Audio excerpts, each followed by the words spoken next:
Hi all, once again welcome to my YouTube channel Future Midwife. Pregnancy is a state where there are many physiological changes occurs. These all physiological changes are normal adaptations. Because of this normal adaptation which nourish the growing fetus, and once the fetus become term, it helps for the easy delivery. These physiological changes not only happen to the reproductive organ but also it affect almost all the system of the human body. So once the delivery complete, automatically the physiological changes will revert to the normal state. These physiological changes are varies according to the gestational age. Once the gestational age progresses, the physiological adaptations also change. Usually it never cause much difficult to the pregnant mother. But in some cases, that means in very rare cases, these physiological changes cannot be adapted by the pregnant woman. In this video, we can see what all are the main physiological changes happen throughout the pregnancy.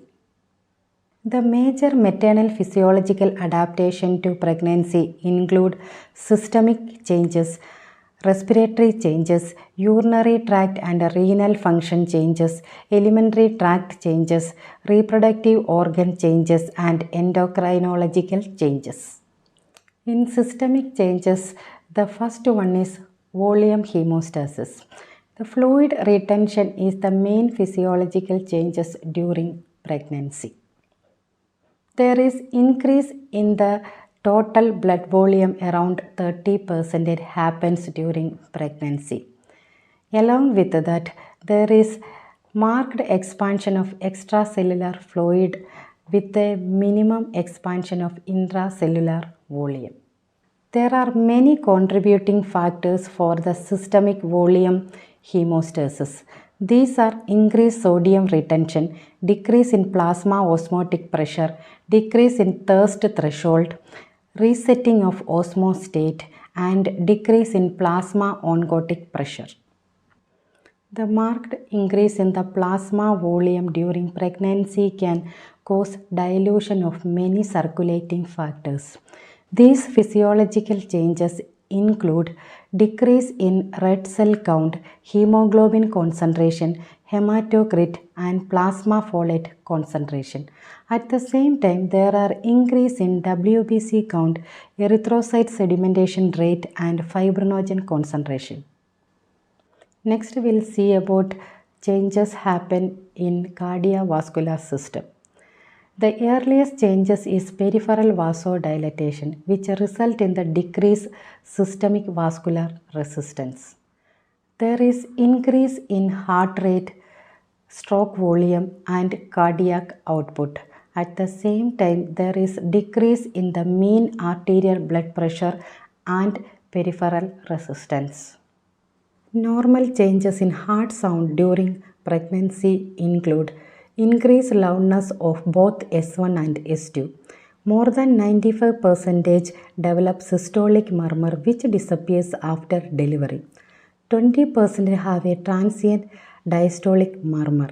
10% develop continuous murmur due to increased mammary blood flow, ectopics, relative tachycardia and collapsing pulse. So these are the heart sound changes happen during pregnancy. Here we can see the respiratory changes. The oxygen demand get increased by 20%. There is increase in the tidal volume along with the normal respiratory rate. There is increase in the partial pressure of oxygen whereas there is decrease in the partial pressure of carbon dioxide along with the compensatory respiratory alkalosis. Breathlessness due to hyperventilation and elevation of diaphragm. There is increase in the placental tissue perfusion. Also, there is alteration in the pH.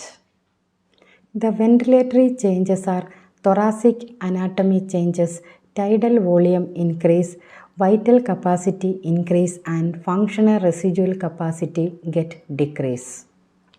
The urinary tract and renal function changes are there are increase in the blood flow around 60 to 70%. Glomerular filtration rate get increase around 50%. Most of the substance clearance will be enhanced. The plasma creatinine, urea and urate get decreased. Glycosuria is normal. Now I will explain about the alimentary system changes. The gum becomes spongy in nature. There is decrease in the gastric secretion. At the same time, there is a relaxation of lower esophageal sphincters and intestinal musculature which lead to heartburn and constipation relatively. Here we reach the main systemic changes, that is reproductive system changes. As the pregnancy progresses, there is vital changes happen in the reproductive organ also. So first we will see about uterus changes. The adult uterus comprises three layers. The inner thin circular muscle fibers, outer layer thin long muscle fibers and central layer thick interlocking fibers. The ratio of muscle to connective tissue increase from the lower part of the uterus to the fundus. In early pregnancy, uterine growth results from both hyperplasia and hypertrophy, while later hypertrophy accounts for most of increase. It weighed 1 kilogram at term.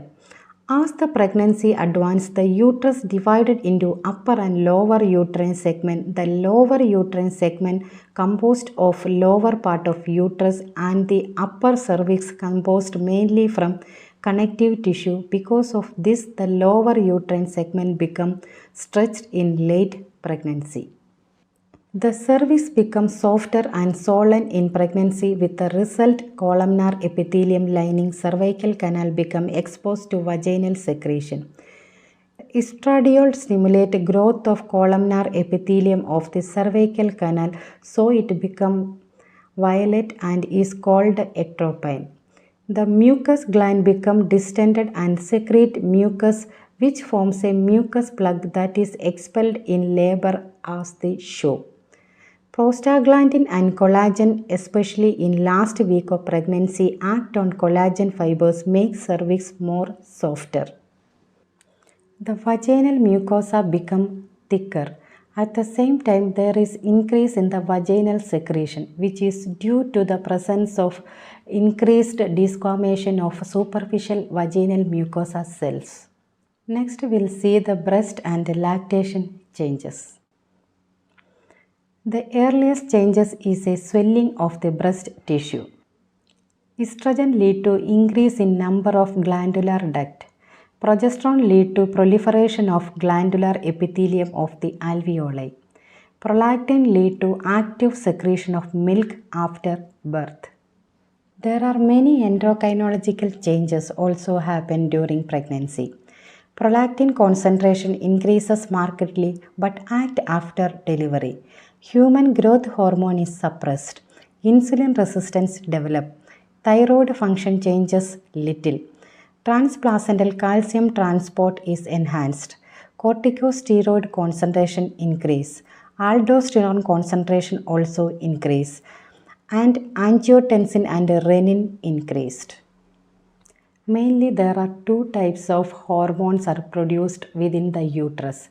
These are human chorionic gonadotropin and human placental lactogen. So we will see one by one what all are the changes happens. In human chorionic gonadotropin, it is secreted by trophoblast and can be detected in serum 10 days after conception. There is high level of circulating hCG in early pregnancy. To support corpus luteum, secretion of estrogen and progesterone in the first trimester until the placenta become able to produce these hormones. The peak level normally occurs in the 12th week. Constant level of hCG in late pregnancy is useful in controlling placental secretion of estrogen and progesterone. suppressing maternal immune system against fetus. The human chorionic gonadotrophin normally disappears from the urine 7 to 10 days after delivery of placenta. Human placental lactogen is secreted by syncytial trophoblast. It gets increased when the level of HCG start to drop. HPL has no effect on the fetus. At the same time, it has an effect on breast, which helps for the development of breast throughout the pregnancy. Also, it helps for the production of colostrum and milk throughout the lactation period. Here I will explain about the metabolic changes happen during pregnancy. There is a mild changes happen in the protein, fat and carbohydrate metabolism. In protein metabolism, the HPL stimulate protein synthesis at cellular level. In carbohydrate metabolism changes which stimulate insulin secretion, inhibit insulin action. So whereas in fat metabolism, HPL mobilize fat from body store lead to increased maternal blood glucose and maternal tissue cannot utilize the glucose. So the glucose will be available for fetus. The production of progesterone is same as the production of estrogen. The progesterone has an effect on the smooth muscles of the uterus which gives more relaxation to the uterine muscles. There are few thyroid function changes also happen throughout the pregnancy. These are increased thyroid binding globulin, increased bound form of T3, T4, no change in free form of T3, T4. So, no evidence to support what previously thought to be physiological such as increase in size of thyroid gland, increase BMR, body temperature and heart rate. These are the main system changes happen during pregnancy. As I said you in the earlier, these all changes are normal adaptation for the pregnant woman. So once she cannot cope up with this adaptation, then only it become risky. With the help of a proper guidance of obstetrician and obstetrical nurse, she can overcome all those things adaptation issues. I hope all of you understood about today's video. So next class we will meet with another episode of midwifery topic. So take care. Bye bye.